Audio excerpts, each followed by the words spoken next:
নমস্কার, আপনাদের সকলকে আজকের ফেসবুক লাইভে স্বাগত জানাই। আপনারা যেখান থেকে আমাদের সাথে আজকে যুক্ত হয়েছেন, আশা করি আপনারা সকলে সুস্থ রয়েছেন, ভালো আছেন এবং সুরক্ষিত রয়েছেন।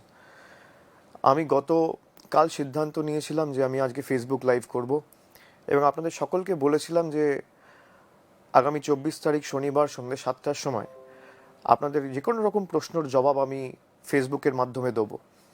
টেকনোলজির মাধ্যমে আপনারা যে যেখানে রয়েছেন আপনাদের সাথে সরাসরি যুক্ত হতে পেরে সত্যিই আমার খুব ভাল লাগছে। কিন্তু পরিস্থিতি এমন, হৃদয় মন দুটোই ভারাক্রান্ত। আমি আশা করি আপনাদের পরিবার পরিজন, বন্ধু বান্ধব, প্রিয়জন, বয়োজ্যেষ্ঠ যারা রয়েছে বিশেষ করে বাড়িতে, তারা সকলে সুস্থ রয়েছে, ভালো রয়েছে এবং কোভিড বিধি মেনে চলছে। আপনারা দেখেছেন সর্বসম্মতিক্রমে দলগতভাবে আমরা সিদ্ধান্ত নিয়েছি এই কোভিডের কারণে আমাদের যা নির্বাচনী জনসভা শেষ 3-4 দিন 5 দিন শিডিউল করা ছিল সেগুলো ইতিমধ্যেই আমরা বাতিল করেছি। আমরা মনে করি মানুষের জীবন আমাদের কাছে অনেক আগে। মানুষ থাকলে রাজনীতি হবে, নির্বাচন হবে, সবই হবে, কিন্তু মানুষের জীবন আগে আমাদের কাছে অনেক বেশি গুরুত্বপূর্ণ। মানুষ বাঁচলে, মানুষ সুরক্ষিত থাকলে বাকি জিনিসগুলো নিশ্চয়ই হবে। এবং আমি মনে করি যে প্রত্যেক নির্বাচনে যাওয়ার আগে, নির্বাচনের প্রাক্কালে যে কোনো রাজনৈতিক দল বা তার নেতার বা কর্মী সমর্থক যারাই আছে, তাদের দায় দায়িত্ব দায়বদ্ধতার মধ্যে পড়ে মানুষের সম্মুখে দাঁড়িয়ে মানুষের প্রশ্নের জবাব দেওয়া, প্রশ্ন সম্মুখীন হয়ে মানুষের সাথে সরাসরি কথা বলা, তাদের মনে যদি কোনো প্রশ্ন থাকে সেই প্রশ্নগুলো সঠিক জবাব দেওয়া। এবং সেই কারণেই আমি আজকে এসেছি আপনাদের সাথে সরাসরি কথা বলবো। এবং আপনাদের যদি কোনো প্রশ্ন থাকে, নির্দিষ্ট যে কোনো প্রশ্ন আপনারা নির্দ্বিধায় আজকে আমায় করতে পারেন। যে কোনো প্রশ্ন, রাজনৈতিক হোক অরাজনৈতিক হোক। আমি আমার ফোনটা নিয়ে বসেছি, আপনাদের প্রশ্নগুলো আমি আমার ফোনে পড়বো, কারণ আমিও আমার পেজটা খুলে বসেছি। এখানে আপনারা আমাকে যা প্রশ্ন করবেন আমি একে একে আমার সামর্থ্য, সীমাবদ্ধ ক্ষমতা, এখতিয়ার অনুযায়ী আমি নিশ্চিতভাবে চেষ্টা করব সেই প্রশ্নগুলো সঠিকভাবে অ্যাড্রেস করা এবং উত্তর দেওয়ার। তাই প্রথমে প্রশ্ন করেছে কে? প্রথম প্রশ্ন করেছে, আমি দেখতে পাচ্ছি, দীপব্রত ব্যানার্জি।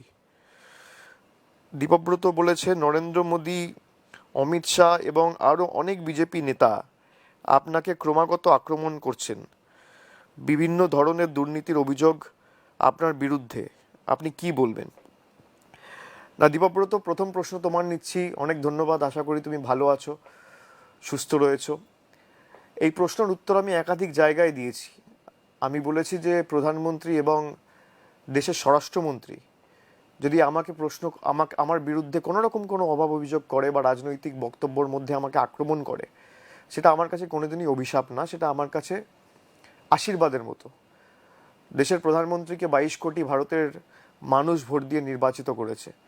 সে যদি আমাকে এসে আক্রমণ করে বা রাজনৈতিকভাবে আমাকে আক্রমণ করে বা আমার বিরুদ্ধে কোনো অভিযোগ তোলে বা আমাকে কোনো কটু কথা বলে, আমি তাকে গুরুজন হিসেবে মনে করি এবং আমি মনে করি তার অভিযোগ, তার আক্রমণ আমার কাছে আশীর্বাদের মতো। নিশ্চিতভাবে আমি এটাও বারবার বলেছি যে তারা যে অভিযোগগুলো করছে, যদি পাবলিক ডোমেনে মানুষের সামনে নিয়ে আসতে পারে অভিযোগগুলো, আমি বেশি খুশি হব। অভিযোগ করা এক জিনিস আর অভিযোগ প্রমাণ করা আর এক জিনিস।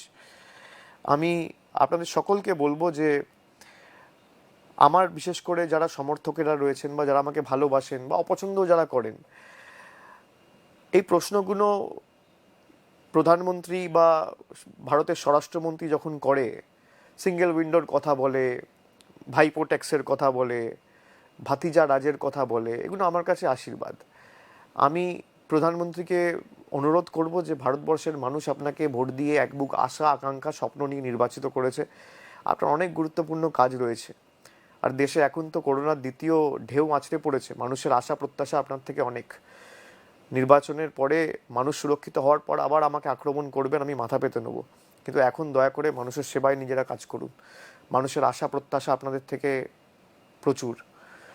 আমরা সকলে ঐক্যবদ্ধ এবং সম্মিলিত প্রচেষ্টার মাধ্যমে যদি কাজ করি, আমি নিশ্চিত ভারতবর্ষ এবং বাংলা আগামী দিন করোনামুক্ত হবে।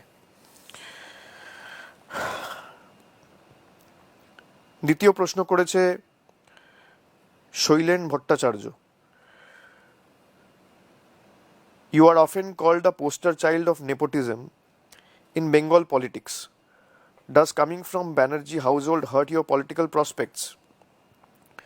শৈলেন, অনেক ধন্যবাদ এই প্রশ্ন করার জন্য। আশা করি তুমি ভালো আছো এবং তোমার পরিবারের সকলে সুস্থ রয়েছে।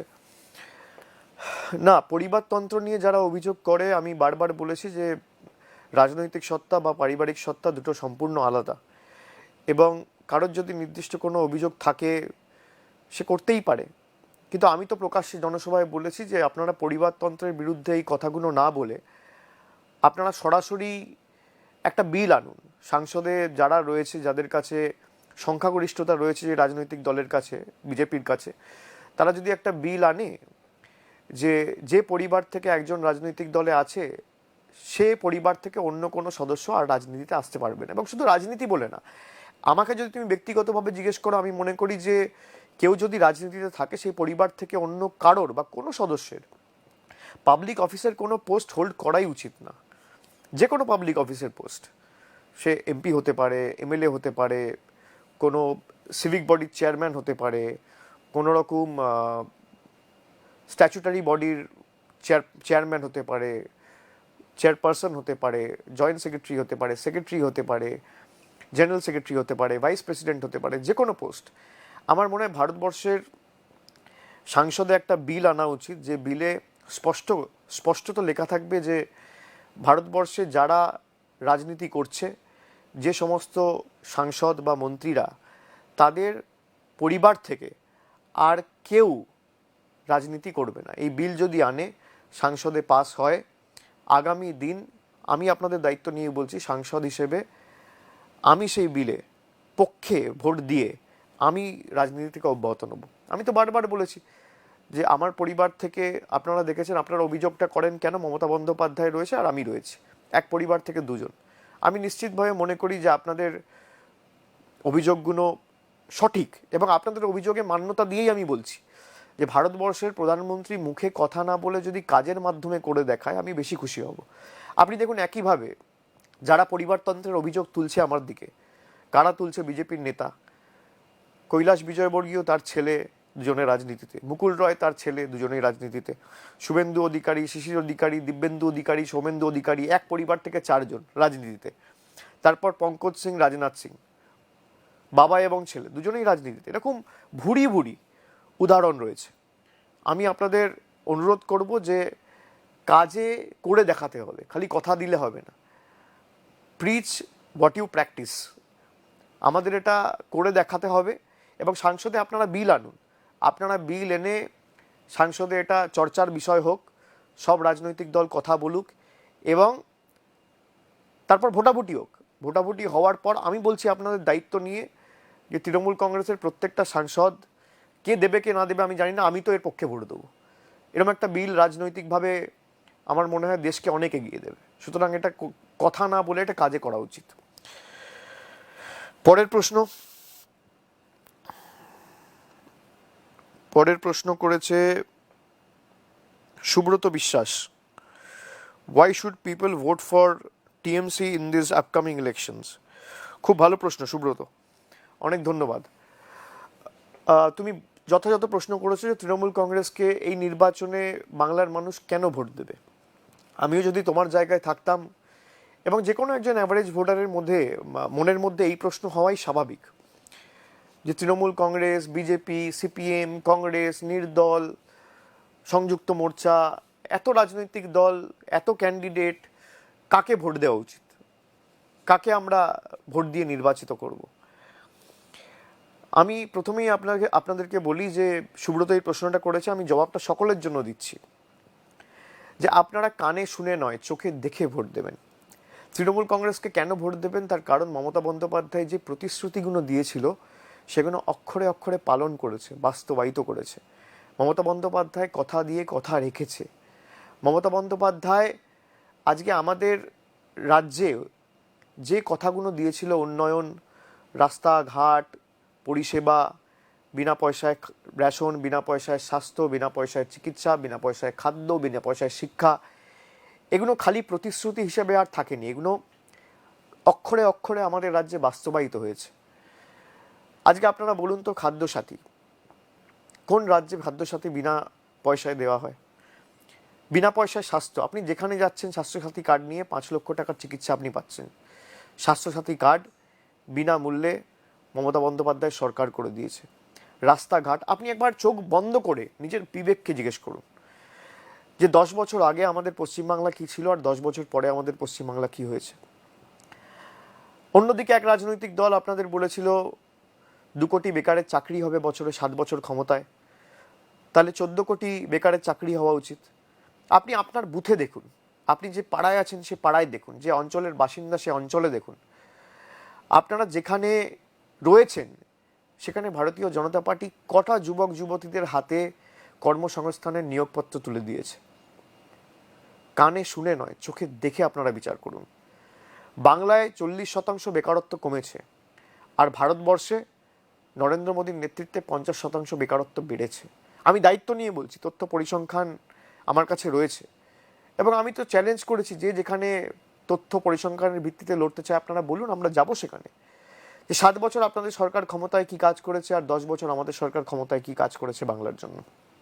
লড়াই হোক না, প্রতিযোগিতা হওয়া তো ভালো।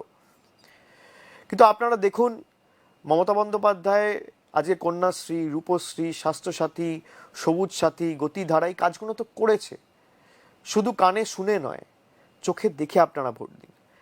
আর যারা এখন বলছে যে আমরা করোনার ভ্যাকসিন দেবো আগামী দিন ক্ষমতায় এলে, আপনারা দেখুন উত্তরপ্রদেশে তারা ক্ষমতায় রয়েছে, উত্তরপ্রদেশের মানুষকে এখনো পর্যন্ত বিনা পয়সায় ভ্যাকসিন দেয়নি।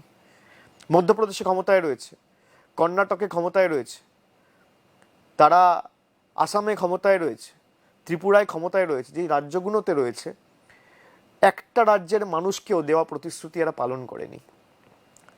এরা প্রত্যেক জায়গায় গিয়ে বলেছিল এই করব তাই করব, আর যখন নির্বাচন হয়ে যায় তার পরের দিন থেকে আর এদেরকে দেখতে পাবেন না, চোখে দেখতে পাবেন না। আমি আপনাদের অনুরোধ করব, মমতা বন্দ্যোপাধ্যায় যে কাজগুলো করেছে উন্নয়নের নিরিখে আপনারা বিচার করুন, যে বাংলায় আগামী দিন আপনার পরিবারের ছোট্ট ছেলে বা মেয়ে তারা আগামী দিন কন্যাশ্রী বা সবুজ সাথী করে সাইকেল যাবে, না উগ্র ধর্মের ভেদাভেদে নিজেদেরকে লিপ্ত করে জল্লাদের উল্লাস মঞ্চে আমাদের বাংলাকে পরিণত করবে। একদিকে জল্লাদের উল্লাস মঞ্চ, সমাজ বিরোধীদের পুণ্যভূমি, আর একদিকে সমাজ বিরোধীদের মুক্তাঞ্চল, আর একদিকে উন্নয়নের পুণ্যভূমি। আপনি বাংলাকে কি হিসেবে দেখতে চান? এই মাটিকে আগামী দিন আপনি শান্তির মাটি হিসেবে প্রতিষ্ঠা করতে চান, না ধর্মের ভেদাভেদ করে যারা বিভিন্ন রাজ্যগুলোকে, আজকে দেখুন উত্তরপ্রদেশের কি অবস্থা, গুজরাটের কি অবস্থা, জীবিত মানুষ হাসপাতালে যাচ্ছে, বেড নেই, আর মৃত মানুষ শ্মশানে যাচ্ছে, পোড়ানোর জায়গা নেই। কি অবস্থা হয়েছে রাজ্যগুলোর। গুজরাট বানাতে চাইছে পশ্চিমবাংলাকে, বলছে সোনার বাংলা। সোনার গুজরাটের উদাহরণ দেখুন, কি অবস্থা। 7 কোটি লোক বসবাস করে আর 18,000 বেড, আর আমাদের বাংলায় 10 কোটি মানুষ আর বেডের সংখ্যা প্রায় 1 লক্ষ। এটাই তো পার্থক্য। তার কারণ মমতা বন্দ্যোপাধ্যায় 10 বছর বাংলায় ধর্মের নামে রাজনীতি করেনি। যেখানে বিজেপি ধর্মের নামে রাজনীতি করে নিজেদেরকে ক্ষমতায় এবং ক্ষমতার লালসায় লিপ্ত করে রাজ্যগুলোকে পিছিয়ে দিয়েছে, আমাদের নেত্রী মমতা বন্দ্যোপাধ্যায় সেখানে পরিকাঠামোগত উন্নয়ন, স্কুল, কলেজ, বিশ্ববিদ্যালয়, শিক্ষা প্রতিষ্ঠান করে আমাদের রাজ্যকে এগিয়ে দিয়েছে। এটাই তো পার্থক্য। আমি তাই আপনাকে অনুরোধ করব যে দিদি যা বলেছে, কথা দিয়ে কথা রেখেছে, এবং আগামী দিন দিদি কথা দিয়েছে যুবক যুবতীদের জন্য স্টুডেন্ট ক্রেডিট কার্ড হবে, দুয়ারে দুয়ারে রেশন, কাউকে আর লাইন দিয়ে রেশন নিতে হবে না, আমরা রেশন বাড়িতে পৌঁছে দেবো। দিদি কথা দিয়েছে ন্যূনতম মাসিক আয় বলে আমরা একটা প্রকল্প শুরু করব, যেখানে বাংলার 1,60,00,000 গৃহকর্তীদের হাতে মমতা বন্দ্যোপাধ্যায় সরকার মাসে মাসে 500 টাকা, বছরে 6,000 টাকা, এবং আপনি যদি SC ST পরিবারের সদস্য হন, তপশিলি জাতি বা উপজাতি, দিদি বলেছে আপনাদের মাসে মাসে 1,000, বছরে 12,000 টাকা সরাসরি সরকার পৌঁছে দেবে, কারোর কাছে হাত পাততে হবে না। দিদি বলেছে কৃষক বন্ধু করে আমরা যেখানে এখন 5,000 টাকা একর পিছু দিই, আগামী দিন একর পিছু 10,000 টাকা দেবো, কারোর কাছে আপনাদের হাত পাততে হবে না। মমতা বন্দ্যোপাধ্যায় যতদিন আছে বাংলার মানুষকে কেউ ভাতে বা পাতে মারতে পারবে না। দিদি কথা দিলে কথা রাখে, আর অন্যরা কথা দিলে নির্বাচনের পর আর দেখা যায় না। তাই দেখুন ত্রিপুরার কি অবস্থা হয়েছে, উত্তরপ্রদেশে কি অবস্থা হয়েছে, সারা ভারতবর্ষ যেখানে ভারতীয় জনতা পার্টি ক্ষমতায়, আপনি দেখুন কি পরিস্থিতি। আপনি দেখুন মধ্যপ্রদেশ, গুজরাট, আসাম, উত্তরপ্রদেশ, শ্মশানে জায়গা নেই, এবং কিভাবে আজকে অক্সিজেনের অভাবে মানুষকে রাস্তায় রাস্তায় পাগলের মতো দিশেহারা হয়ে ঘুরতে হচ্ছে। এটা লজ্জার আমাদের কাছে। তাই আগামী দিন যাতে আমাদের বাংলায় এই পরিস্থিতি না হয়, তাই আমাদের দিদিকে আগামী দিন বাংলার তৃতীয়বার মুখ্যমন্ত্রী করে বাংলার সার্বিক অগ্রগতির জন্য আমাদের সকলকে সৈনিক হিসেবে এগিয়ে আসতে হবে এই মাটির স্বার্থে। পরের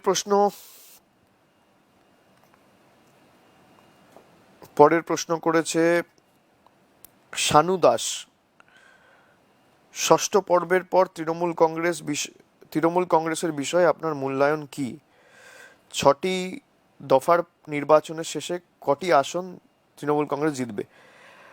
আমি অ্যাস্ট্রোলজার বা গণৎকার তো নই, আমি বলতে পারবো না কত আসন জিতবে। 6 দফায় ভোট ইতিমধ্যে হয়েছে।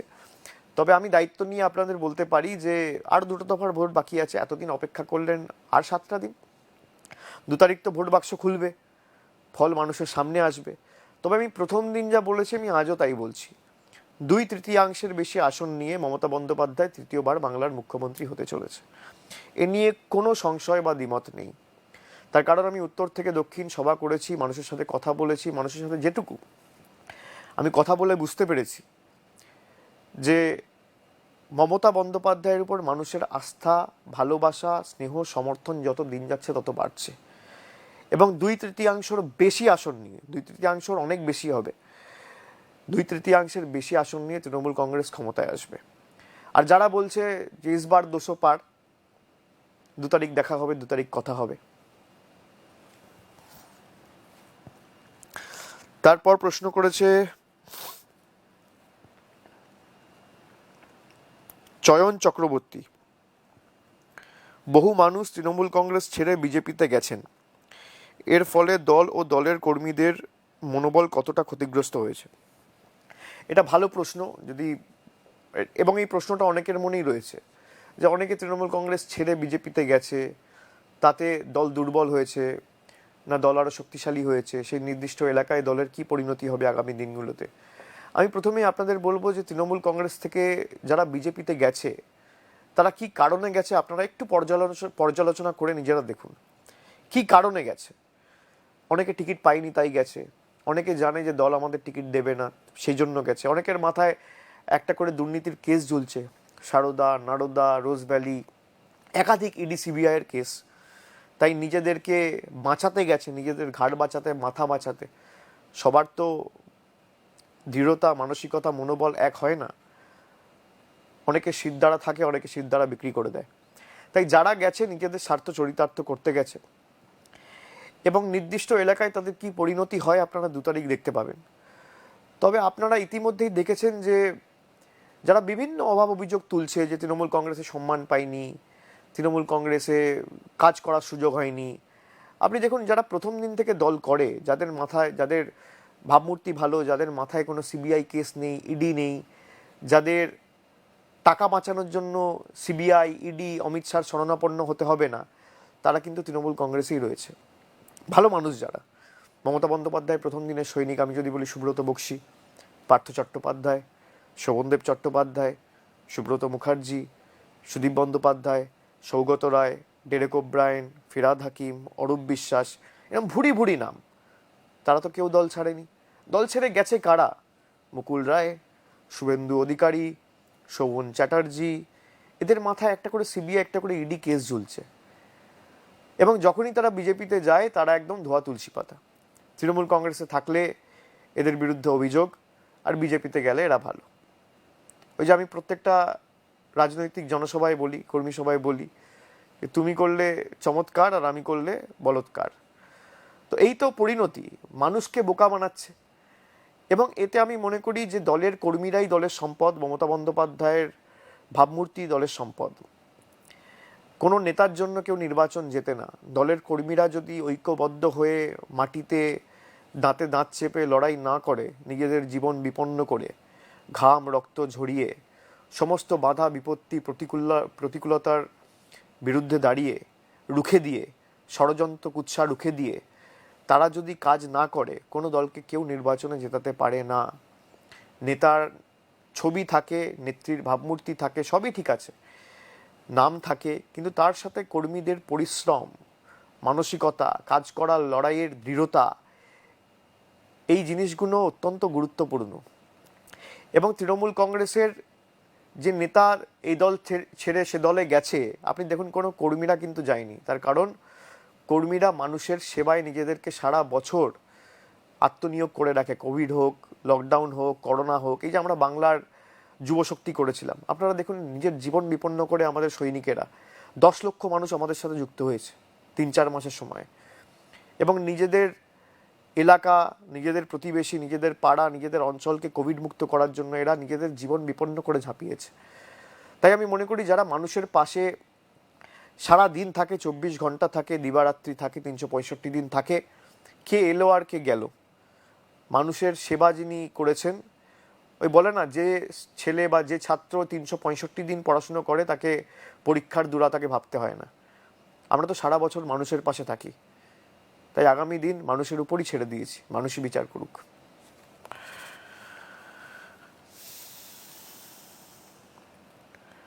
পরের প্রশ্ন করেছে অভিজিৎ সিনহা বাবু। দেশে কোভিড-19 মতো একটি ভয়াবহ অতিমারির সাথে লড়াই করছে, এই অবস্থার জন্য কে দায়ী? পশ্চিমবঙ্গ কতটা তৈরি? অত্যন্ত সময়োপযোগী প্রশ্ন আমি বলবো।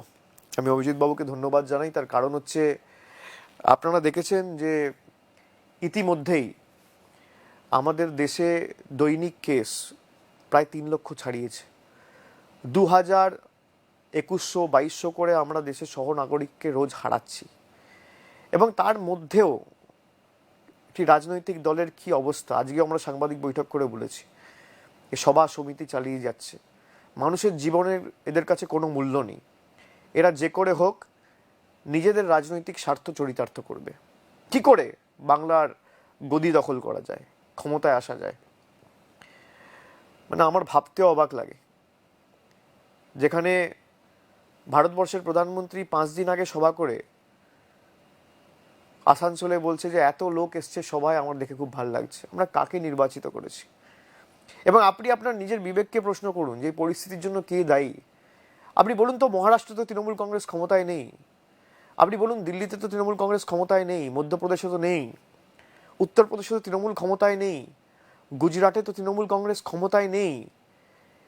এই রাজ্যগুলো বিজেপি পরিচালনা করছে। এই রাজ্যগুলোর পরিস্থিতি দেখুন। আহমেদাবাদ সিভিল হসপিটালে 12 তারিখের আমি একটা খবরের কাগজে পড়ছিলাম যে কিভাবে ডেটা ফাজ করা হচ্ছে, নাম্বার লুকানো হচ্ছে। 12 তারিখ গুজরাটের মেডিকেল বুলেটিনে বলা হয়েছে 20 জন মারা গেছে। আর সেখানে আহমেদাবাদের একটা দৈনিক সন্দেশ বলে একটা খবরের কাগজ রয়েছে, সেখানে একটা খবর বেরিয়েছে যে ক্রিমেটোরিয়াম থেকে খালি খবর এসছে যে একটা সিভিল হাসপাতাল থেকে 65 জন মানুষকে নিয়ে গেছে, 65টা ডেড বডি নিয়ে যাওয়া হয়েছে একটা সিভিল হাসপাতাল থেকে। আপনি দেখুন কি পরিস্থিতি। ভারতবর্ষের প্রধানমন্ত্রী 130 কোটি দেশের মানুষকে ভ্যাকসিন থেকে বঞ্চিত রেখে বিভিন্ন দেশে, বিশ্বের অন্যান্য দেশে ভ্যাকসিন রফতানি করেছে। কি দুর্ভাগ্যজনক। যারা আপনাকে প্রধানমন্ত্রী নির্বাচিত করলো, আপনি তাদেরকে ভ্যাকসিন দিচ্ছেন না। আপনি মার্কিন যুক্তরাষ্ট্রে ভ্যাকসিন পাঠাচ্ছেন, আপনি শ্রীলঙ্কায় ভ্যাকসিন পাঠাচ্ছেন, আপনি বাংলাদেশে ভ্যাকসিন পাঠাচ্ছেন, আপনি নেপালে ভ্যাকসিন পাঠাচ্ছেন, আপনি ভুটানে ভ্যাকসিন পাঠাচ্ছেন। এর থেকে দুর্ভাগ্যজনক কিছু হতে পারে না। আপনি দেখুন কি পরিণতি হয়েছে আজকে আমাদের দেশের। 10 কোটির উপর ভ্যাকসিন বিদেশে রফতানি করেছে।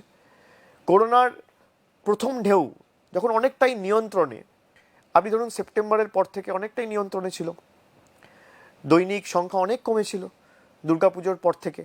আমি যদি ধরি অক্টোবর, নভেম্বর, ডিসেম্বর, জানুয়ারি, ফেব্রুয়ারি, মার্চ, এপ্রিল, এই 7টা মাস আমাদের কাছে সময় ছিল যে আমাদের নিজেদেরকে তৈরি করা, প্রস্তুত করা।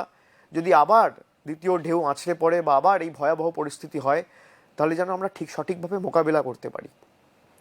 তা না করে কোনো অক্সিজেন প্লান্ট তৈরি করা হলো না, টেস্টিং কিট বিদেশে পাঠিয়ে দেওয়া হলো, এমনকি করোনা ভ্যাকসিন যা ভারতবর্ষে তৈরি হচ্ছে সেই ভ্যাকসিন বিদেশে পাঠিয়ে দেওয়া হলো, যাতে প্রধানমন্ত্রী এবং একটা লোকের জয় জয়কার সারা বিশ্বে হয়।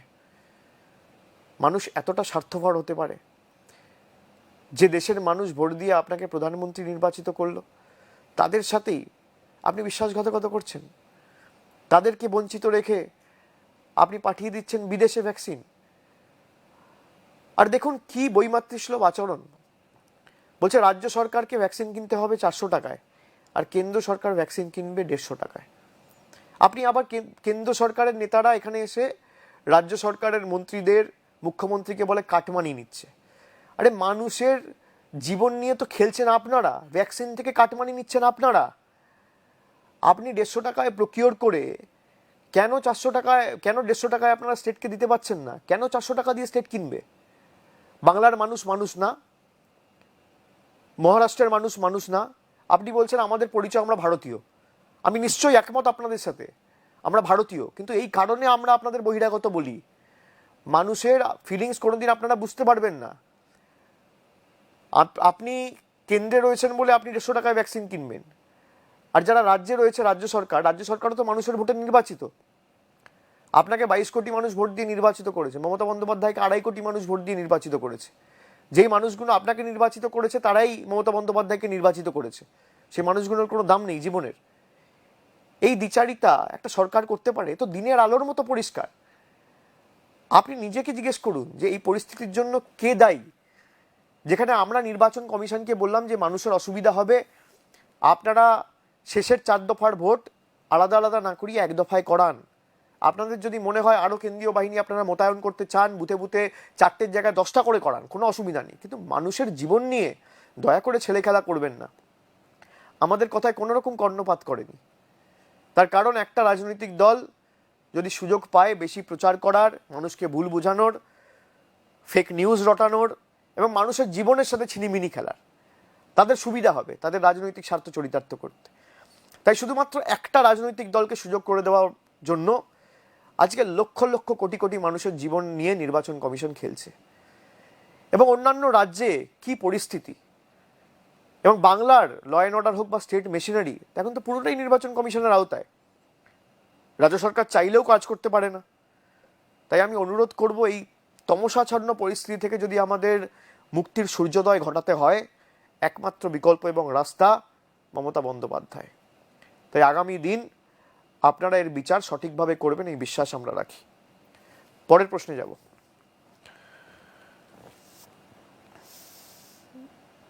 পরের প্রশ্ন করেছে, news reports show how country is running out of oxygen, what is the status of oxygen availability in West Bengal? প্রশ্ন করেছে শুভদীপ দাস। অত্যন্ত ভালো প্রশ্ন। আপনারা জানেন যে আমি যেটা বলছিলাম একটু আগে, যে 7 মাস আমরা সময় পেয়েছিলাম। এই 7টা মাস যদি আমরা নিজেদেরকে প্রস্তুত করতে পারতাম বা তৈরি করতে পারতাম, তাহলে কিন্তু আজকে আমাদের এই পরিণতি বা পরিস্থিতির সম্মুখীন হতে হতো না। আপনারা জানেন 4 দিন আগে একটা ভারতের সর্বভারতীয় সংবাদ মাধ্যম একটা খবর করেছে যে 2020 সালের এপ্রিল মাস থেকে শুরু করে 2021 সালের জানুয়ারি মাস 9,000 মেট্রিক টন, আমি আবার বলছি 900 নয়, 90 নয়, 9,000 মেট্রিক টন অক্সিজেন বিদেশে এক্সপোর্ট করেছে কেন্দ্রের সরকার। কোন রাজ্য কত অক্সিজেন পাবে এর অ্যালোকেশন করে কেন্দ্র সরকার, রাজ্য সরকার করে না। It is a centre subject, it is a central subject. আপনারা বুঝুন, এই যে সেলের ইন্ডাস্ট্রিয়াল অক্সিজেন যে প্রোডাকশন, সেলকে বলা হয়েছে যে আপনারা যত অক্সিজেন প্রডিউস করছেন এখন উত্তরপ্রদেশের দিকে ডাইভার্ট করুন। কালকে মুখ্যমন্ত্রী সাংবাদিক বৈঠক করে বলেছে বাংলা থেকে অক্সিজেন নিয়ে গিয়ে অন্য রাজ্যে দেওয়া হচ্ছে, বাংলার কাছে পর্যাপ্ত পরিমাণের অক্সিজেন রয়েছে। কিন্তু আপনি দেখুন যে কি পরিস্থিতি তৈরি করেছে ভারতবর্ষের, যেখানে আজকে ভারতবর্ষে অক্সিজেনের শর্টফল, অভাব, সেখানে খালি 7 মাসে 9,000 মেট্রিক টন অক্সিজেন, আমি আবার বলছি 9,000 মেট্রিক টন অক্সিজেন বিদেশে রফতানি করে পাঠিয়েছে কেন্দ্রের সরকার। আপনি জানেন 2020 সালে 2020 ফাইন্যান্সিয়াল ইয়ারে কত অক্সিজেন রপ্তানি করা হয়েছিল, এক্সপোর্ট করা হয়েছিল? 4,500 মেট্রিক টন। তার ডবল, তার দ্বিগুণ, অক্সিজেন শুধুমাত্র 7 মাসে, যেখানে ভারতবর্ষের কেন্দ্র সরকার জানতো যে দ্বিতীয়বার যদি করোনায় আক্রান্ত হয় বা সংক্রমণ ছড়ায় বা বাড়ে, আমাদের দেশে আমাদের সামলাতে লেজে গোবরে হতে হবে। সেই পরিস্থিতির কথা মাথায় রেখেও তারা পুরো অক্সিজেনটা বিদেশে রপ্তানি করেছিল। এর দায় কার? এবং সেই জন্য আজকে শর্টফল হচ্ছে। আজকে আপনারা নিশ্চিত দেখছেন খবরে, সংবাদ পত্রিকায়, সংবাদ মাধ্যমে, খবরের চ্যানেলে, যে কোনো হসপিটালে বলছে 20 মিনিট অক্সিজেন বেঁচে আছে, কোথাও বলছে 1 ঘন্টা অক্সিজেন বেঁচে আছে, কোথাও বলছে আধ ঘন্টা অক্সিজেন রয়েছে, কোথাও বলছে 2 ঘন্টা অক্সিজেন রয়েছে। এক একটা ক্রিটিক্যাল রুগীর মিনিটে 40 থেকে 50 লিটার অক্সিজেন লাগে। এবং এর ব্যর্থতা কার? এর ব্যর্থতা সম্পূর্ণভাবে কেন্দ্র সরকারের। আপনি দেখুন 2020 সালের জুলাই মাসে যখন করোনা চলছে, তখন কেন্দ্র সরকার ঘোষণা করছে যে আমি নতুন সংসদ ভবন বানাবো 20,000 কোটি টাকা খরচা করে। এই মানুষের করের টাকা, আমার আপনার টাকা, 20,000 কোটি টাকা খরচা করে সংসদ ভবন বানাচ্ছে। 3,000 কোটি টাকা খরচা করে গুজরাটে মূর্তি বানাচ্ছে। 8,500 কোটি টাকা খরচা করে প্রধানমন্ত্রী বিমান কিনছে। আপনি জানেন এই টাকাগুলো যদি অপব্যবহার এইভাবে না করতো তাহলে কটা অক্সিজেন প্লান্ট হতো? 20,000 কোটি টাকায় কমপক্ষে আমি আপনাদের বলছি 15,000 অক্সিজেন প্লান্ট হতো। 8,000 কোটি টাকায় কমপক্ষে 6,000 অক্সিজেন প্লান্ট হতো। আপনি ভাবুন কিভাবে পয়সাগুলো নষ্ট করেছে মানুষের করের টাকা। 8,500 কোটি টাকার বিমান প্রধানমন্ত্রীর সুরক্ষার জন্য বিদেশ থেকে কিনে আনা হয়েছে 3 মাস আগে। এই টাকাটা যদি মানুষের টিকাকরণে আমরা ব্যবহার করতাম। আত্মনির্ভর ভারতের কথা বলছে 10 লাখ কোটি টাকার প্যাকেজ দিয়েছে। 10 লাখ কোটি টাকা, সারা ভারতবর্ষে যদি 130 কোটি মানুষকে ভ্যাকসিন দেয় তাহলে 40,000 কোটি টাকা খরচা হয় না। 130 কোটি মানুষকে যদি ভ্যাকসিন দেয় কেন্দ্র সরকার তাহলেও 40,000 কোটি টাকা খরচা হয় না। আর বলছে আত্মনির্ভর ভারতের জন্য, সাধারণ মানুষের জন্য আমরা 10 লক্ষ কোটি টাকার প্যাকেজ করেছি। আমি তথ্য পরিসংখ্যান সামনে রেখে বলছি, আপনারা জুমলা কাকে দিচ্ছেন? মানুষের জীবন আপনাদের কাছে আগে হওয়া উচিত। সংসদ ভবন, আমি তো একজন সাংসদ, আমার তো কোনো আপত্তি নেই পুরনো সংসদ ভবনে বসতে, কি অসুবিধা আছে? আগে সংসদ ভবনের পরিকাঠামোগত উন্নয়ন দরকার না মানুষের জীবন বেশি গুরুত্বপূর্ণ? আপনার 8,500 কোটি টাকা বিমানে ঘোরা বেশি গুরুত্বপূর্ণ না মানুষের বেঁচে থাকা বেশি গুরুত্বপূর্ণ? একটা 3,000 কোটি টাকা গুজরাটের মাটিতে মূর্তি করা বেশি গুরুত্বপূর্ণ না সর্দার বল্লভভাই প্যাটেলের যদি একটা অক্সিজেন প্ল্যান্ট খুলতেন বা হাসপাতাল খুলতেন তাহলে মানুষের বেশি উপকার হতো? এই টাকাগুলো কিভাবে নয়ছয় করেছে, অপচয় করেছে। এবং করোনায় আজকে ন্যূনতম এদের কোনো হুঁশ নেই এখনো কিভাবে রাজনৈতিক র্যালি করে, রাজনীতি করে মানুষকে আরও মৃত্যুমুখে ঠেলে দেওয়া যায় সেই নিয়ে এখনো দিল্লির নেতারা ব্যস্ত, এখনো আপ ডাউন করে যাচ্ছে। এর বিচার মানুষকে করতে হবে। Bengal will have to stand to protect the soul of India. আমি সবাইকে অনুরোধ করব যে মহামতি গোখলে বলেছিল what Bengal thinks today India thinks tomorrow. আমাদের এটাই আগামী দিন প্রমাণ করতে হবে। সারা ভারতের ভবিষ্যৎ বাংলার উপর নির্ভর করছে এবং চোখে আঙ্গুল দিয়ে আমাদের আজ দেখিয়ে দিচ্ছে যে মধ্যপ্রদেশ, উত্তরপ্রদেশ, গুজরাট, ত্রিপুরা, যেখানে ভারতীয় জনতা পার্টি ক্ষমতায়, রাজ্যগুলোর কি পরিস্থিতি, কি পরিণতি হয়েছে। পরের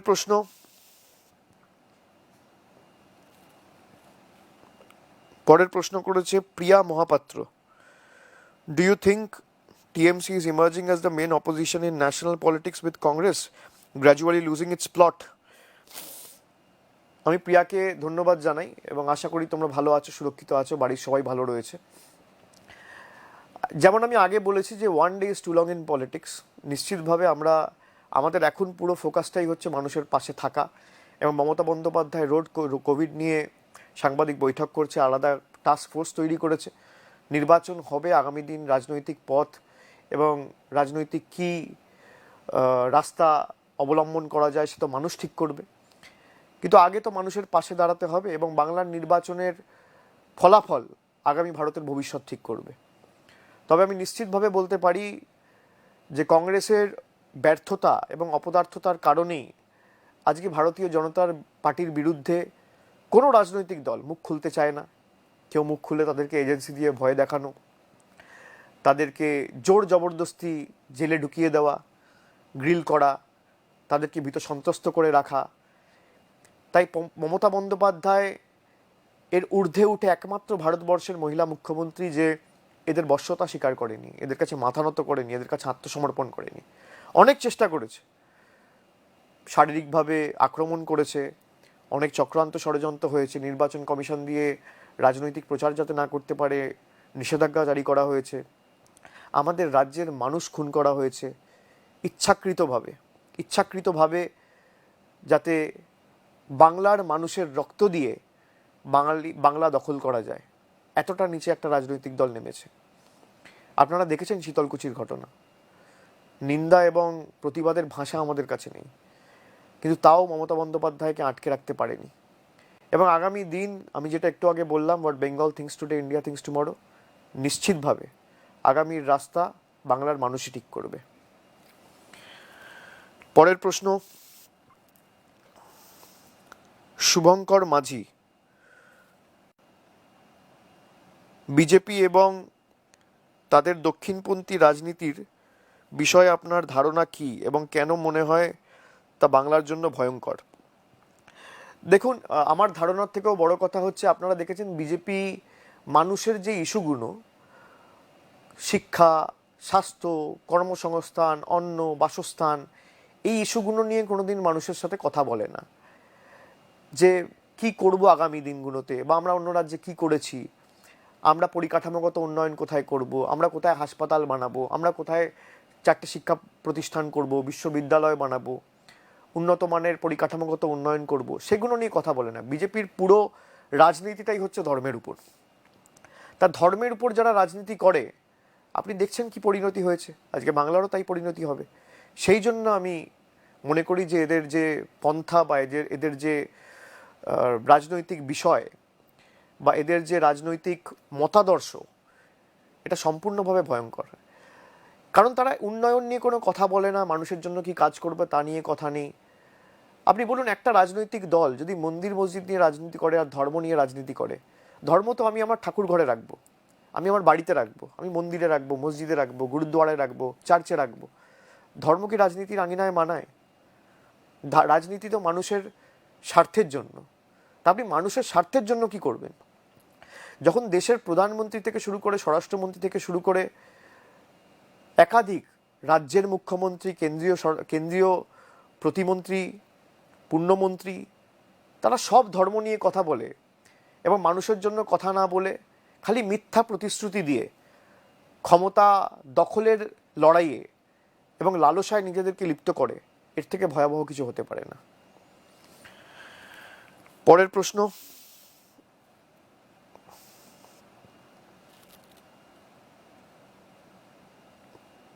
প্রশ্ন, করেছে রেমো, বিজেপি দুর্নীতি নিয়ে আপনাকে আক্রমণ করছে, কয়লা খনি এবং গরু পাচার নিয়ে আপনার কি প্রতিক্রিয়া? আপনার কাছে মাসিক অনেক টাকা যায়, এটাও তারা দাবি করছে। আমি রেমোকে ধন্যবাদ জানাই এই প্রশ্নটা করার জন্য। আমি প্রথমেই বলি যে বিজেপি অনেক সময় অনেক কিছু দাবি করছে এবং সেই দাবিগুলোর একটাও জনসমক্ষে এনে মানুষের কাছে কোনো প্রমাণ তুলে ধরতে পারছে না, এটাই দুঃখের। আমি তো বিজেপিকে বারবার অনুরোধ করেছি যে কেন্দ্রীয় তদন্তকারী সংস্থা আপনাদের, ইডি আপনার, সিবিআই আপনার, ইনকাম ট্যাক্স আপনারা মানুষের সামনে কেন তুলে ধরছেন না? আমি যদি কোনো কিছুতে দুর্নীতিতে যুক্ত থাকি, আপনারা এক হাতে প্রমাণ দিন, আমার পিছনে ইডি সিবিআই লাগাতে হবে না। আমি তো বলেছি ফাঁসির মঞ্চ করুন, আমি সেখানে গিয়ে মৃত্যুবরণ করব। তার কারণ আমি এই কারণে বলছি যে আমি যদি দুর্নীতিতে থাকি, একটা দৃষ্টান্ত স্থাপন করুন সারা ভারতবর্ষে যে এই লোকটা দুর্নীতি করেছিল বলে এর পরিণতি এই হয়েছে, যাতে আগামী 200 বছর কোনো রাজনৈতিক দলের কোনো সদস্য বা নির্বাচিত জনপ্রতিনিধি দুর্নীতি করার আগে 100 বার ভাবে। কখনো বলছে আমার স্ত্রীকে তারা এয়ারপোর্টে ধরেছে সোনা নিয়ে, তা এয়ারপোর্টে তো 1,000 সিসিটিভি ক্যামেরা রয়েছে, তারা কেন পাবলিকলি ফুটেজ, সিসিটিভি ক্যামেরার ফুটেজ পাবলিশ করতে পারছে না? কখনো বলছে মাসে কোটি কোটি টাকা আমার কাছে যেত। আচ্ছা আপনারা বলুন তো, মাসে বলছে 2017, 16, 18, 19, প্রথমে বলেছে লাস্ট 2 বছর শুভেন্দু অধিকারী সাংবাদিক বৈঠক করে, অমিত মালভিয়া এরা সাংবাদিক বৈঠক করে বলেছে অভিষেক বন্দ্যোপাধ্যায়ের কাছে কোটি কোটি টাকা যেত। ভাই নোটবন্দি করার পর যদি কোটি কোটি টাকা আমার কাছে আসে, আপনারা তো বলেছিলেন যে নোটবন্দি হলে কালো টাকা ধ্বংস হবে, তাহলে প্রথম ব্যর্থতা তো আপনার প্রধানমন্ত্রীর। প্রধানমন্ত্রী কথা দিয়েছিল জনসমক্ষে দাঁড়িয়ে যে 50 দিনের মধ্যে যদি আমি কালো টাকা ধ্বংস না করতে পারি আপনারা যা শাস্তি দেবেন আমি মাথা পেতে নেবো। আগে তো প্রধানমন্ত্রীকে ইস্তফা দেওয়া উচিত। তারপর দায় স্বরাষ্ট্রমন্ত্রীর, তার কারণ আপনারা বলছেন কয়লার টাকা, আপনারা বলছেন গরু পাচার। কয়লার দায়িত্বে কে রয়েছে? সিআইএসএফ। কয়লা খড়িগুলোর সুরক্ষায় কে রয়েছে? সিআইএসএফ। মাথার উপর কে রয়েছে? স্বরাষ্ট্রমন্ত্রী, নাম কি? অমিত শাহ। ওদিকে গরু পাচার কোথা থেকে হয়? গরু পাচার তো, গরু তো একটা আস্ত জন্তু, গরু তো একটা পিঁপড়ে না যে তারের নিচ দিয়ে গলে যাচ্ছে, বা একটা মশা না উড়ে চলে যাচ্ছে। তা তারের নিচ দিয়ে যদি বা তারের মধ্যেখান দিয়ে যদি কেউ গলে, গরু গলে, তাহলে সীমান্তের সুরক্ষায় কে আছে? Border security force. দায়িত্ব কার? হোম মিনিস্টারের। হোম মিনিস্টারের নাম কি? অমিত শাহ। আগে পদত্যাগ করা তার উচিত। আর যারা বলছে এই টাকা আমার কাছে যেত, আমি তো প্রশ্ন করতে চাই যে কেন্দ্রীয় স্বরাষ্ট্রমন্ত্রী এবং তার দফতরের আধিকারিকরা তার কথা না শুনে যদি আমার কথা শোনে, তাহলে আগে তো তার পদত্যাগ করা উচিত। এবং আমার কাছে যদি মাসে কেউ বলছে 30 কোটি 35 কোটি আসতো, তাহলে অমিত শাহর কাছে আর পীযূষ গোয়েলের কাছে কত যেত? এই প্রশ্নটা আমি রাখলাম আজকে। যে আমার হাফতা শুভেন্দু অধিকারী জিজ্ঞেস করেছে, বলেছে যে আমার কাছে নাকি এত টাকা এসে পৌঁছাতো। তাহলে যার পদলেহন করে তিনি ভারতীয় জনতা পার্টিতে জয়েন করলেন, তার কাছে কত টাকা পৌঁছাচ্ছে পরের বার দেখা হলে নিশ্চিতভাবে তাকে জিজ্ঞেস করবেন। আর তাকে এটাও জিজ্ঞেস করবেন যে আপনি স্বরাষ্ট্রমন্ত্রী আর আপনার আধিকারিকরা আপনার কথা না শুনে অভিষেক বন্দ্যোপাধ্যায়ের কথা শুনছেন। আপনার থেকে ব্যর্থ স্বরাষ্ট্রমন্ত্রী তো ভারতবর্ষে আগে কেউ দেখেনি। তাহলে আপনি পদত্যাগ করুন। দুটো তো একসাথে হতে পারে না, তাই না? পরের প্রশ্ন,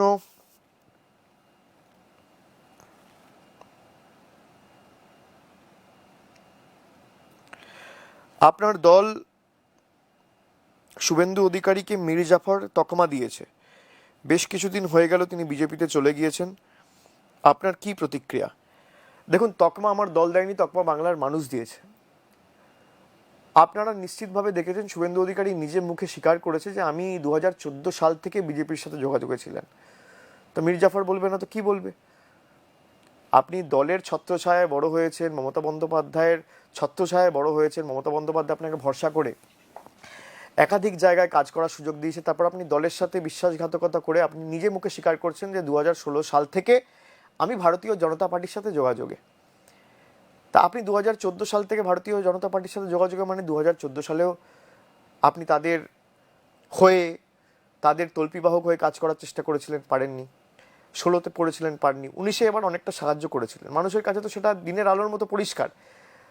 তো যে দলের ছত্রছায়ায় বড় হবে এবং দলের কর্মী সমর্থকদের ইমোশন নিয়ে খেলবে, তাদের ভালোবাসা আবেগকে, স্বতঃস্ফূর্ততাকে মান্যতা না দিয়ে বাংলার আবেগকে দিল্লির বুকে বিক্রি করে দেবে নিজের ঘাড় এবং মেরুদণ্ড এবং মাথা বাঁচানোর জন্য, তাকে বাংলার মানুষ মীর জাফর বলবে না তো কি বলবে? সুতরাং বাংলার মানুষ এই আখ্যাটা দিয়েছে এবং আমি মনে করি এটা নিতান্তই সঠিক। এবং আগামী 2 তারিখ যখন ফল বেরোবে আপনাদের কাছে সেটা পরিষ্কার হয়ে যাবে। বাংলা আর যাই হোক কোনোদিন বিশ্বাসঘাতকদের রাজনীতির ময়দানে সুযোগ দেয় না। বাংলা প্রতিবাদী মানুষ ভালোবাসে, নিজের জীবনের ঝুঁকি নিয়ে যে লড়াই করে সেই মানুষ পছন্দ করে। বাংলা থেকে সেই জন্য এত বিপ্লবী তৈরি হয়েছে, এত রিভলিউশনারি তৈরি হয়েছে। মমতা বন্দ্যোপাধ্যায় সেই কারণে আজকে মুখ্যমন্ত্রী। তাই বাংলায় যারা বিশ্বাসঘাতকের রাজনীতি আর নিজের জীবন বাঁচানোর জন্য বাংলার মাটিকে কুলসিত করে অন্য রাজনৈতিক দলের হাতে বিক্রি করে দেয়, সেই রাজনীতিকে বাংলা কোনোদিন মান্যতা দেয়নি এবং আগামী দিনেও দেবে না, এই বিশ্বাস আমি রাখি।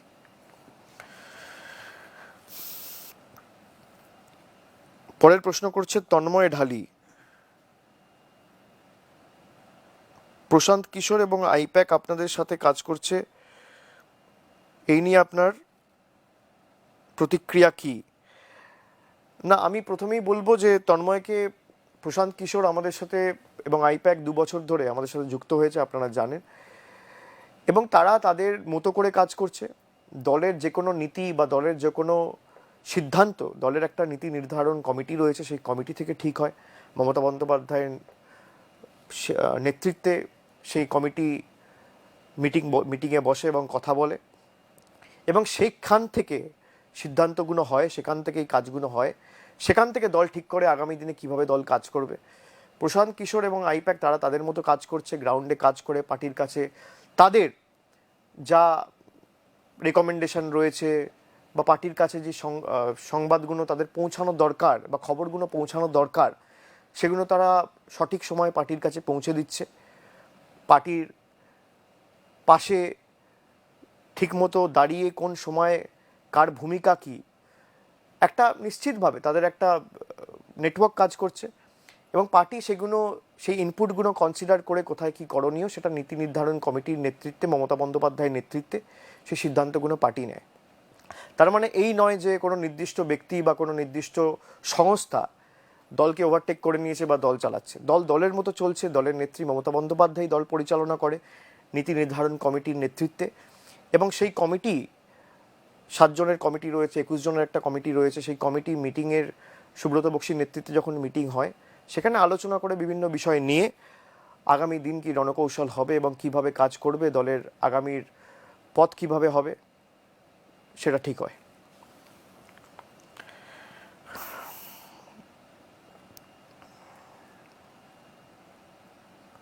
পরের প্রশ্ন করেছে, what is your typical conversation with Mamata Banerjee like? What was the last conversation you had with her? Soumyajit প্রশ্ন করেছে, মমতা বন্দ্যোপাধ্যায়ের সাথে আপনার কি নিয়ে কথা হয় এবং তার সাথে আপনার শেষ কি নিয়ে কথা হয়েছে? খুব ইন্টারেস্টিং।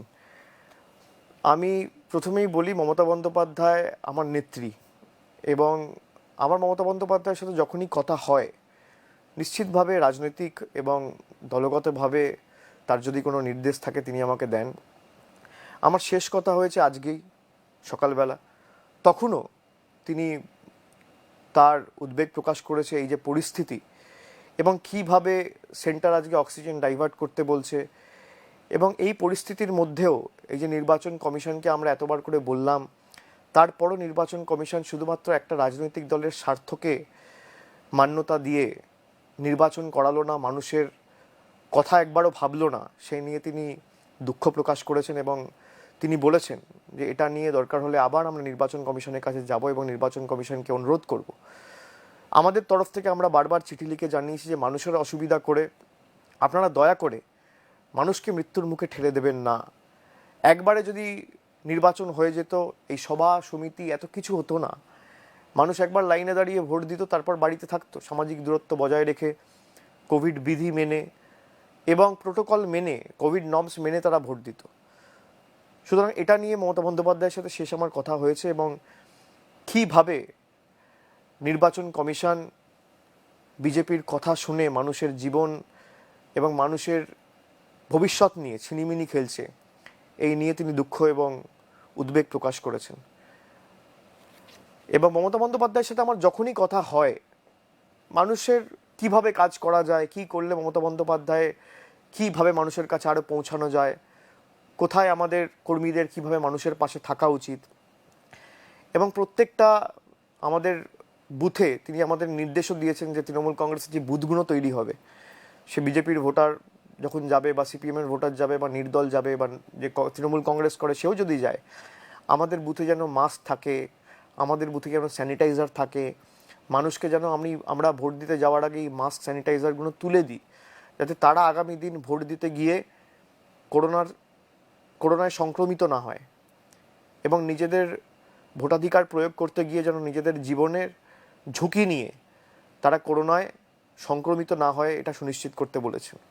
তো নেত্রীর সাথে আমার যখনই কথা হয়, নেত্রী এই কথাগুলোই বারবার বলেন, এবং আগামী দিনও আমি মনে করি কোনো ব্যতিক্রম হবে না। মমতা বন্দ্যোপাধ্যায়ের প্রধান লক্ষ্য হচ্ছে মানুষের পাশে থেকে কাজ করা। পরের প্রশ্ন করেছেন,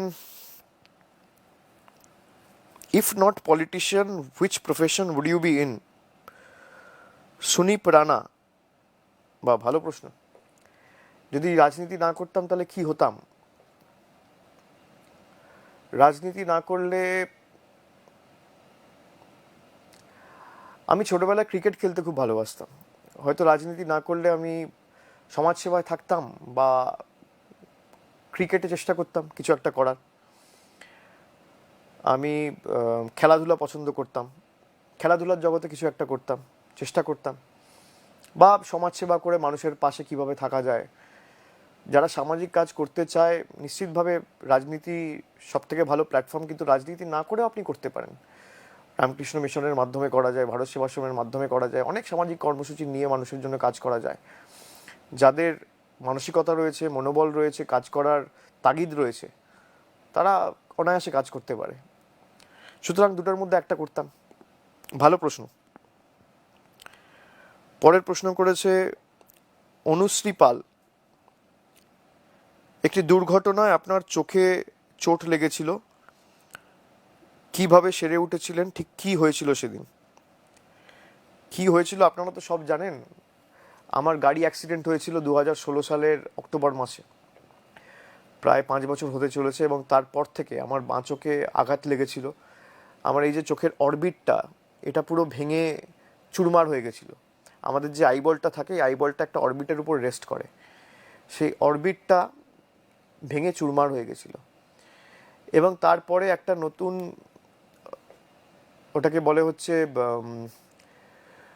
ওই প্লেট, টাইটানিয়াম প্লেট এবং বায়োরিজর্ভেবল ইমপ্লান্ট, সেটা আমার চোখের তলায় ঢোকানো হয়েছিল। তো সেই অরবিটটা ঢোকানোর পরে, মানে সেই ইমপ্লান্টটা ঢোকানোর পরে, সেই ইমপ্লান্টটা এত বড় হয়ে গেছিলো যে আমার 3টে চোখের আই মাসেল ড্যামেজ হয়ে যায়। তো পরবর্তীকালে সেটা বার করে আবার একটা অন্য ইমপ্লান্ট ঢোকানো হয়েছিল। তো আপনারা জানেন ইতিমধ্যে 6টা অস্ত্রোপচার আমার চোখে হয়েছে, একটা চোখেই 6বার অস্ত্রোপচার। এখনও মাঝে মাঝে চোখ নিয়ে ভুগি, কিন্তু যতটা পারছি চালিয়ে যাচ্ছি। মানুষের ভালোবাসা, আশীর্বাদ রয়েছে। আগামী দিনে হয়তো আবার একটা অস্ত্রোপচার করাতে যেতে পারে। আমার ইতিমধ্যেই 4টে স্কুইন সার্জারি আর 2টো অরবিটাল সার্জারি হয়েছে। 6টা অস্ত্রোপচার এখনো পর্যন্ত চোখে হয়েছে। আমি খুব জেদি ছেলে। আমি যতদিন না সম্পূর্ণভাবে ঠিক হব আমিও ছাড়বো না। সুতরাং 6টার জায়গায় যদি আরও একটা করতে হয়, 2টো করতে হয়, 3টে করতে হয়, আমি করাবো। আমি হার মানি না। সুতরাং আপনাদের ভালোবাসা, আশীর্বাদ থাকলে নিশ্চিতভাবে আগামী দিন সুস্থ এবং সবলভাবে কাজ করতে পারবো। এবং যে সমস্যাটুকু এখনও রয়েছে, আমি আশা করি আগামী দিন তার প্রতিকারও ঘটবে। পরের প্রশ্নে যাই।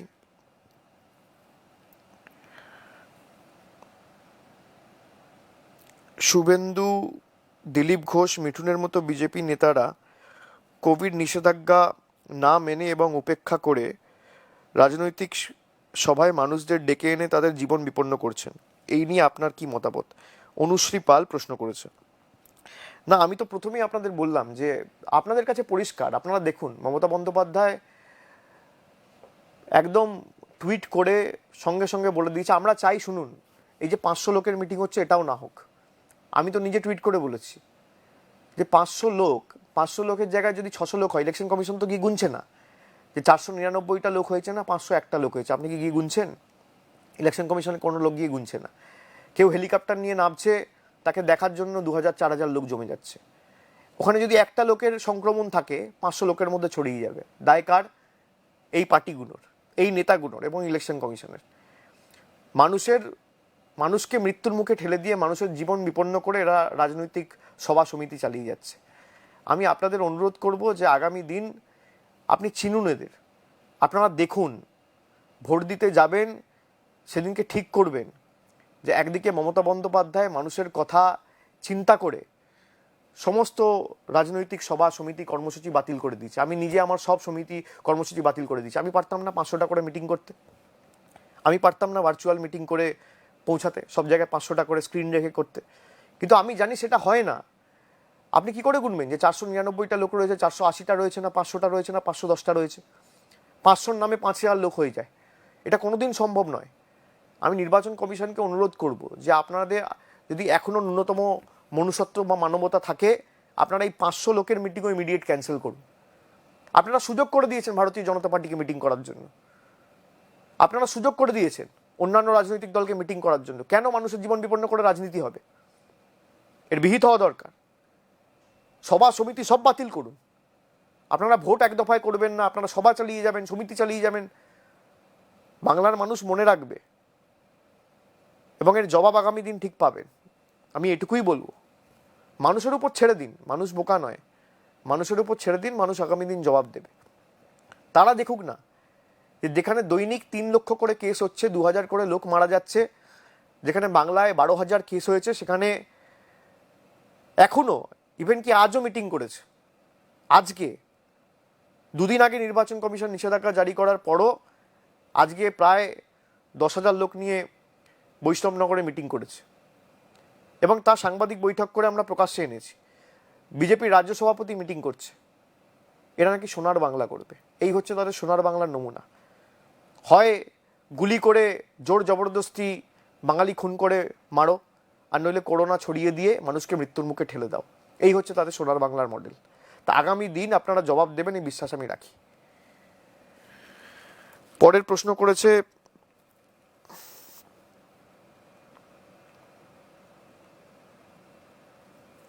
unemployment is still an issue in Bengal. As a young face, what are your thoughts and how would you want to address this problem? এই প্রশ্ন করেছে সোনা ঘোষ। আমি সোনাকে ধন্যবাদ জানাই, কিন্তু সোনাকে বলবো যে আপনি জেনে রাখুন যে ভারতবর্ষের যা পরিস্থিতি, আমাদের ভারতবর্ষে একটা সংস্থা রয়েছে, centre for monitoring of Indian economy, যাকে আমরা সিআইএমই বলি। সেই সিআইএমইর তথ্য এবং পরিসংখ্যান অনুযায়ী আপনারা নিশ্চিত জানলে খুশি হবেন যে গত বছরে ভারতবর্ষে যেখানে বেকারত্ব বেড়েছে 50%, বাংলায় বেকারত্ব কমেছে 40%। এবং তারা তথ্য প্রকাশ করে মানুষের মধ্যে জনসমক্ষে নিয়ে এসছে যে এক বছরে 88 লক্ষ এমএসএমই ইউনিট তৈরি হওয়ার ফলে 1,35,000 সরাসরি নতুন কর্মসংস্থানের সুযোগ বাংলার মাটিতে তৈরি হয়েছে এই করোনার পরিস্থিতির মধ্যেও। গুজরাটে যেখানে সংখ্যাটা হচ্ছে 60,000, মানে গুজরাটের 2.5 গুণ, মধ্যপ্রদেশের থেকে 3 গুণ বেশি, উত্তরপ্রদেশের থেকে 3 গুণ বেশি। আমি তথ্য পরিসংখ্যান দিয়ে বলছি। এবং ভারতবর্ষে আপনি দেখুন কি পরিস্থিতি, কোটি কোটি মানুষ এই লকডাউন, অপরিকল্পিত লকডাউনের কারণে চাকরি হারিয়েছে। দিন আনা দিন খাওয়া মানুষ, শ্রমিক, কৃষক, মজুর, তাদের সব কাজ কর্ম লাটে উঠেছে। যারা রোজ ভাবুন তো কাজ করে, কারোর দৈনিক মজুরি ধরুন 100 টাকা, কেউ দৈনিক 200 টাকা আয় করে, কেউ 250 টাকা আয় করে, কেউ 150 টাকা আয় করে। এই অপরিকল্পিত লকডাউনের কারণে আজকে কোটি কোটি মানুষ নিজের চাকরি হারিয়েছে, অর্থনৈতিক উপার্জন, ক্রয় ক্ষমতা সব তলানিতে গিয়ে ঠেকেছে। তাও কেন্দ্র সরকারের কোনো হুঁশ নেই। এই 7 মাস আমাদের কাছে একটা সুযোগ ছিল ভারতবর্ষকে নতুন করে তৈরি করার। 7 মাস ভারতবর্ষের প্রধানমন্ত্রীর কাছে সুযোগ ছিল যে 130 কোটি মানুষের বাড়িতে বাড়িতে সরকার একদম মিশন মোডে গিয়ে ভ্যাকসিনেশন ড্রাইভ শুরু করে প্রত্যেকটা মানুষকে টিকা দিক। আজ যদি করতে পারতো এই পরিস্থিতি ভারতে তৈরি হতো না। তা না করে কি করলো? রাজনীতি। একদিকে বিহারের নির্বাচন 3 মাস কাটিয়ে দিল প্রচার করে, সভা করে, তারপর বাংলার নির্বাচন। আপনি দেখুন আজকে বিহারের কি পরিণতি, বিহারের কি পরিস্থিতি। আপনি দেখুন গুজরাটের কি পরিস্থিতি। এই 7 মাস যদি 130 কোটি মানুষকে টিকা দেওয়া যেত, বা টিকা সরাসরি অর্ধেক মানুষকে, আমি ধরলাম 50 কোটি মানুষকেও যদি দিত, অনেকটা আমরা এগিয়ে যেতাম। আমরা যদি অক্সিজেন প্লান্ট থেকে নিয়ে ক্রায়োজেনিক অক্সিজেন বা পিএসএ যেগুলোকে বলা হয়, অক্সিজেন তো 2 রকমের প্লান্ট হয়, পিএসএ হয় এবং ক্রায়োজেনিক হয়। পিএসএ মানে হচ্ছে প্রেশার সুইং অ্যাবজর্পশন। 160টা প্লান্টের অর্ডার দেওয়া হয়েছিল। কবে? জানুয়ারি মাসে। কেন এটা অক্টোবর মাসে দেওয়া হলো না? এবং জানুয়ারিতে অর্ডার দেওয়ার পরও 5 মাস 6 মাস হয়ে গেল, এখনও টেন্ডার ফ্লোট হয়ে 50% অক্সিজেন প্লান্ট এখনও চালু হয়নি। এই ব্যর্থতা কার? তার জন্য 200 কোটি টাকা অ্যালট করা হয়েছে। আর প্রধানমন্ত্রী বিশেষ বিমানে ঘুরবেন, তার জন্য 8,500 কোটি টাকা অ্যালট করা হয়েছে। সারা ভারতবর্ষের মানুষকে যদি আমি টিকাকরণ করাই, সবাইকে যদি আমি টিকা দিই, তাহলে 40,000 কোটি টাকা খরচা। তা না করে 20,000 কোটি টাকা খরচা করে, 10,000 কোটি টাকা খরচা করে আমি একদিকে সাংসদ ভবন বানাচ্ছি আর একদিকে নিজের প্রচার করছি। এই মানুষ মেনে নেবে না। এই 7 মাস আমরা কিভাবে রাজনীতির নোংরা খেলায় নেমে কোথাও এজেন্সি ব্যবহার করেছে, কোথাও মানুষের জীবন নিয়ে খেলা করেছে, কোথাও কেনা বেচা করেছে, কোথাও দল ভাঙিয়ে নেতা কিনেছে, এমএলএ কিনেছে, সরকার তৈরি করেছে, কোথাও সরকার ফেলেছে।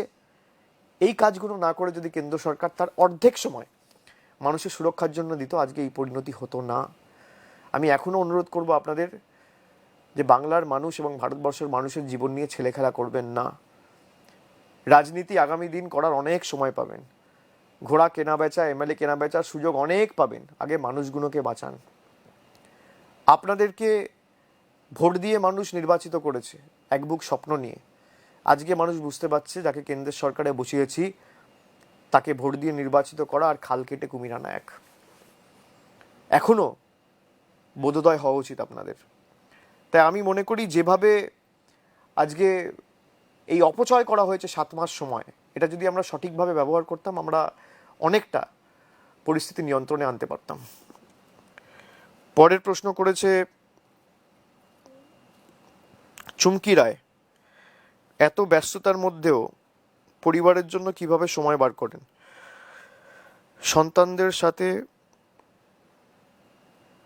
আপনি কিভাবে সময় কাটান এবং আপনার সমীকরণ কি? না, আমি প্রথমত খুব একটা সময় পাই না পরিবারের সাথে কাটানোর জন্য, বিশেষ করে 2019-এর পর থেকে যেভাবে কাজ শুরু হয়েছে। এবং তাও চেষ্টা করি যতটা পারি।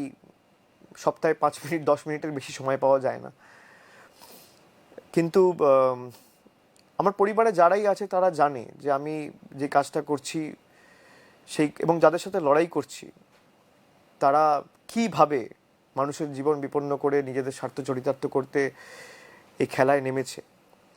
এবং তারা জানে বলে আমি ধন্যবাদ জানাই তাদেরকে যে তারা সম্পূর্ণভাবে সবসময় আমার সাথে সহযোগিতা করে। আমার মা হোক, বাবা হোক, স্ত্রী হোক, আমার মেয়ে হোক। আমি খুব একটা সময় পাই না, তাও চেষ্টা করি যতটা সময় রয়েছে আমি গিয়ে অন্তত 5 মিনিট 10 মিনিট করে সপ্তাহে তাদের সাথে কাটাই। এবং আগামী 2 তারিখের পর একটু সময় পেলে নিশ্চিতভাবে তাদের সাথে কাটাবো, আমি কথা দিয়েছি তাদেরকে। পরের প্রশ্ন, কি করেন অবসর সময়ে? আপনার কি করতে ভাল লাগে? আপনার শখ কি কি? প্রশ্ন করেছে পায়েল চক্রবর্তী। অবসর সময় এখন নেই। অবসর সময় যখন ছিল, আমি অবসর সময় খুব একটা পাই না। তাও অবসর সময়ে আমি চিন্তা করি যে কি করা যায়। অনেকটা সময় চিন্তা করেই কাটাই, ভাবি যে কি করলে আরও ভালো কাজ করা যায়, কিভাবে আরও নতুনভাবে মানুষের পাশে দাঁড়ানো যায়। এখন তো আগে বই পড়তে ভালোবাসতাম, এখন বই পড়ার অভ্যাসটা শেষ হয়ে গেছে। এখন ওয়েব সিরিজ এত ওটিটি প্ল্যাটফর্ম চলে এসছে। অবসর সময় অনেকটা সময় যখন পেতাম নেটফ্লিক্সে কাটাতাম। তো এই অবসর সময়, এখন তো জেনারেশন চেঞ্জ হচ্ছে। আমি যেমন আগেও বলেছি, the only thing constant in life is change. তো এখন বই পড়ার অভ্যাসটা অনেক কমেছে, গান শোনার অভ্যাসটা অনেক কমেছে। আমি গান শুনতে ভালোবাসতাম, বই পড়তে ভালোবাসতাম, আমি খেলতে ভালোবাসতাম অবসর সময়ে, কিন্তু এখন সেগুলো হয় না। খেলতে মানে আমি ব্যাডমিন্টন খেলতে ভালোবাসতাম, ক্রিকেট খেলতে ভালোবাসতাম। আগামী দিন যদি অবসর সময় পাই, বিভিন্নভাবে ওয়েব সিরিজে নজর থাকবে, নেটফ্লিক্স হোক বা অন্যান্য যে প্ল্যাটফর্মগুলো রয়েছে, ওটিটি প্ল্যাটফর্মগুলো রয়েছে সেখানে। পরের প্রশ্ন,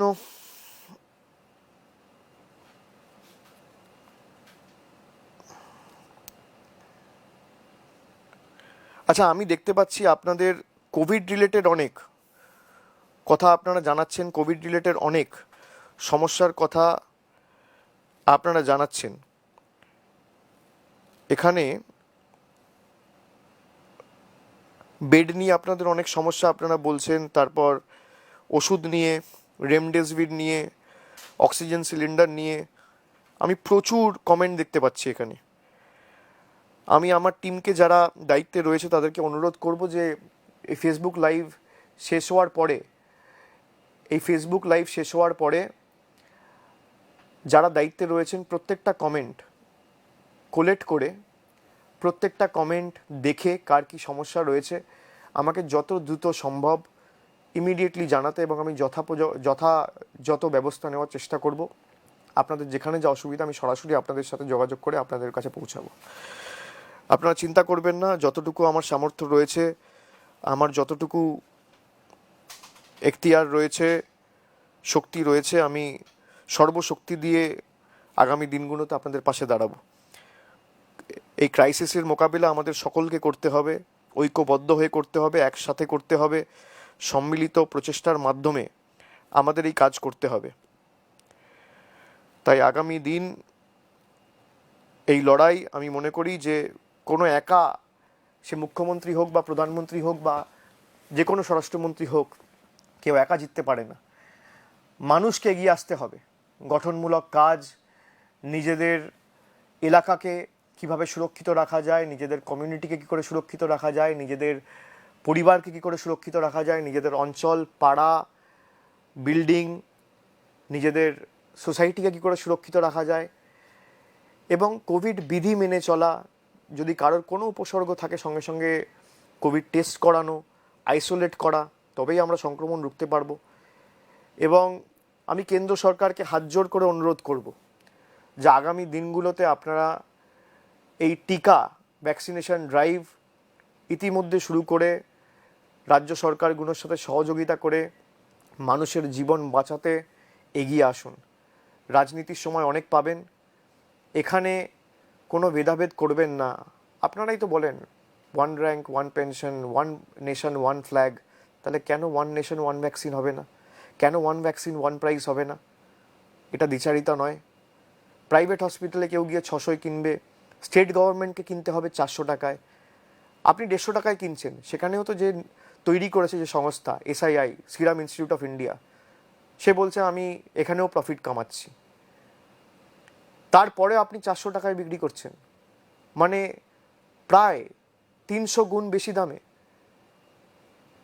এই প্রফিট কার পকেটে যাচ্ছে? মানুষের মৃত্যু নিয়ে যারা খেলছে সেই টাকা নিয়ে কি করবে? এই অক্সিজেন সিলিন্ডার বাইরে চলে যাচ্ছে। আমি আপনাদের অনুরোধ করব যে যে রাজ্যে যেখানে যা প্রয়োজন রয়েছে, দলমত নির্বিশেষে কেন্দ্র সরকারকে অনুরোধ করব, এবং যে যেখানে আছেন যদি কোথাও কোনো ট্রাককে আটকানো হয়, সঙ্গে সঙ্গে নিজের যতটুকু আপনার সামর্থ্য রয়েছে পাশে দাঁড়ান, খবর দিন, নিজের পুলিশ স্টেশনে জানান বা কোভিড হেল্পলাইনে খবর দিন। সে দিল্লির ট্রাক হোক, সে মধ্যপ্রদেশের ট্রাক হোক, সে বাংলার ট্রাক হোক। এবং কী করে আমার একটা পদক্ষেপের মাধ্যমে আমি একটা জীবনকে বাঁচাতে পারি, সেটাই আমার এখন প্রধান গুরুত্ব হওয়া উচিত। আমি সকলকে অনুরোধ করব যে আগামী দিনগুলো আপনারা ভালো থাকবেন, সুস্থ থাকবেন, খুব প্রয়োজন না হলে বাড়ি থেকে বেরোবেন না। তবে আগামী দিন এই যত কষ্ট হচ্ছে, এই বাধা বিপত্তি এবং যে প্রতিকূলতাগুলো সম্মুখীন আমরা হয়েছি, আগামী দিন এর জবাব দেওয়ার জায়গা কিন্তু ভোট বাক্স। আমাদের যত কষ্ট হোক, দয়া করে দরকার হলে 2টো মাস্ক পরে, হাতে গ্লাভস পরে আপনার নির্ধারিত পোলিং স্টেশনে যাবেন। এর বিরুদ্ধে জবাব একমাত্র আমাদের ভোটের বাক্সে দিতে হবে। আমরা যদি চাই বাংলা সুরক্ষিত থাকুক, উন্নয়নের পক্ষে রায় দিতে হবে। মানুষের জীবন সুরক্ষিত রাখতে গেলে যাতে আগামী দিনগুলি গুজরাট না হয়, মধ্যপ্রদেশ না হয়, উত্তরপ্রদেশ না হয়, এবং বাংলা শ্মশানে পরিণত না হয়, আগামী দিন নিজেদের ভোটাধিকার নিজেদেরকে প্রয়োগ করতে হবে। লাইন যত লম্বা হোক, দীর্ঘায়িত হোক, একদিন কষ্ট হবে। আমরা এই কষ্টের বিহিত চেয়েছিলাম, নির্বাচন কমিশন মানেনি। তাই আমি হাত জোড় করে সকলকে অনুরোধ করব যে আমার কষ্ট হলেও কাকে ভোট দেবেন আপনার ব্যক্তিগত সিদ্ধান্ত, কিন্তু ভোট দিন। Exercise your franchise, exercise your voting rights. As they say, bad candidates are elected by good citizens who do not vote. আপনার এক একটা ভোট মূল্যবান, এবং যারা আপনার জীবন নিয়ে ছিনিমিনি ছেলেখেলা করেছে তাদের যোগ্য জবাব দেওয়ার জায়গা আগামী দিন কিন্তু ভোট বাক্সে। আগামী দিন যত কষ্ট হোক, 26 তারিখ এবং 19 তারিখ 2 দফায় ভোট আছে। আপনারা নিজের ভোটাধিকার প্রয়োগ করুন এবং উন্নয়নের পক্ষে রায় দিয়ে যাতে আমরা আমাদের এলাকা, আমাদের রাজ্য, আমাদের জেলা, আমাদের মাটিকে করোনামুক্ত করতে পারি এবং ধর্মের উগ্রতা থেকে বাঁচিয়ে সার্বিক উন্নয়নকে অব্যাহত রেখে আগামী দিন বাংলাকে বিশ্ব দরবারে নতুন করে বিশ্ববন্দিত করতে পারি, সেই স্বার্থে রায় দিন। আপনারা সকলে ভালো থাকুন, সুস্থ থাকুন। অনেকক্ষণ কথা হলো, আগামী দিন আবার দেখা হবে। ভালো থাকবেন, সুস্থ থাকবেন। পরিবারের সকলকে, বয়োজ্যেষ্ঠ যারা আছে, আমার প্রণাম জানাবেন, ছোটদের ভালোবাসা এবং সতীর্থদের অভিনন্দন। জয় হিন্দ, জয় বাংলা।